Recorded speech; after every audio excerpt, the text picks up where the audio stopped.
We have a little bit more appliances over here. Yeah, so you can see they have 4 built-in appliances. So unlike the freestanding appliances that she showed a while ago, these built-in appliances, this has to be decided during the design phase. So they have a mix of Miele and Wolf appliances for their kitchen. Fridge is here. Yay, fridge.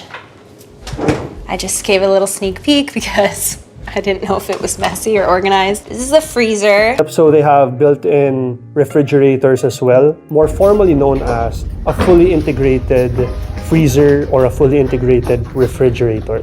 Here they have custom panels for these appliances. A lot of delicious things in there, like this Cosmic Bliss, which I'm obsessed with Cosmic Bliss, and I may or may not be working on a little fun something. Wink, wink. That's my Hex Clad.